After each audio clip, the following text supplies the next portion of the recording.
خدا کے دربار میں جسے ہم مسجد کہتے ہیں، اس خدا کی عبادت گاہ میں مسلمان بہنوں کو، بیٹیوں کو عبادت کرنے کا حق کیوں نہیں دیا گیا ہے؟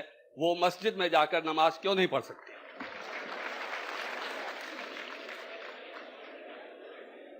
بھائی صاحب نے بہت اچھا سوال کیا. سوال کے پہلے یہ کہا کہ ہم کیسے مسلمانوں کو نہیں دیکھے، اور میری تعریف کی.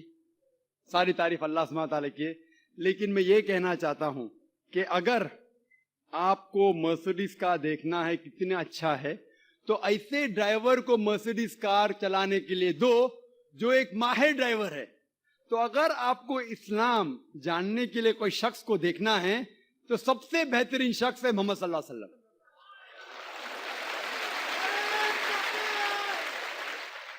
ذاکر نائک اسلام میں زیرو ہے، زیرو. اسی لیے میں تقریر میں ہمیشہ کہتا ہوں قرآن مجید کا حوالہ سورہ حجرات سورہ 49 آیت نمبر 13. تو آپ جا کے باہر بولو اللہ تعالیٰ فرماتے سورہ حجرات آیت نمبر 13. آپ باہر جا کے بولیں گے ذاکر فرماتے. ذاکر کی ویلیو اسلام میں زیرو ہے. ویلیو ہے اللہ اور اللہ کے رسول کی. لیکن آپ اگر میرے تقریر سے متاثر ہوئے تو ہمیشہ میں لوگ کو کہتا ہوں اگر آپ میرے تقریر سے متاثر ہوتے ہیں تو میرے تقریر کو ہو بہو ذاکر کو ہٹا کے تقریر کو ہو بہو کسی سے کہیں گے تو الحمدللہ ثم الحمدللہ. لیکن اگر کہیں گے ذاکر کہتا ہے کہ خواتین کا مقام مرد کے مقام سے برابر ہے تو زیرو ہے. یہ قرآن کہتا ہے سورہ بقرہ میں سورہ نمبر 2 آیت نمبر 228 میں.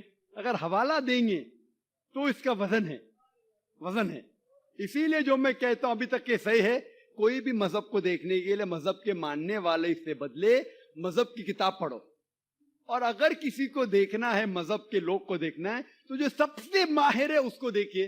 تو اگر آپ کوئی مسلمان کی زندگی کو دیکھ کے عمل کرنا ہے تو سب سے بہترین ایگزامپل مثال ہے محمد صلی اللہ علیہ وسلم.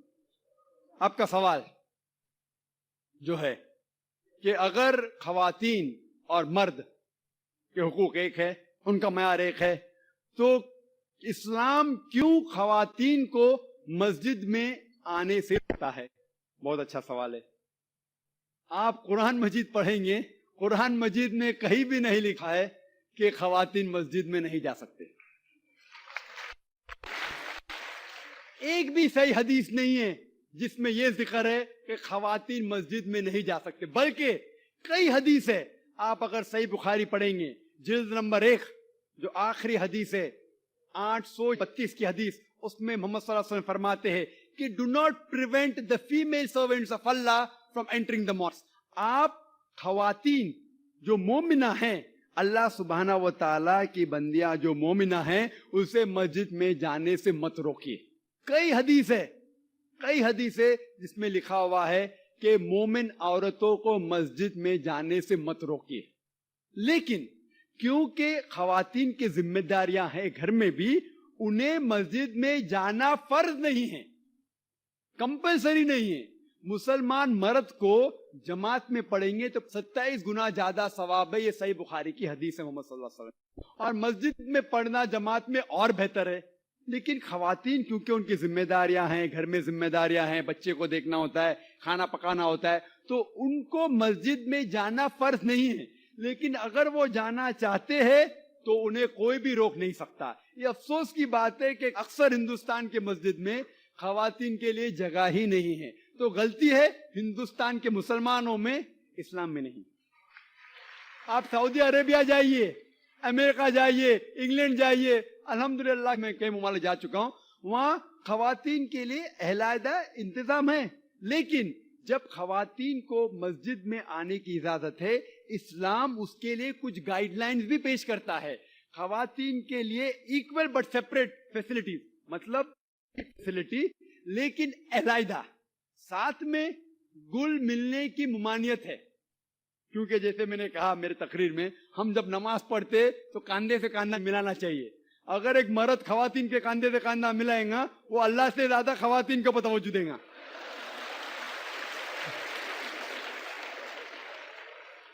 تو خواتین مسجد میں آ سکتے، لیکن ان کے لیے علیحدہ انتظام ہے.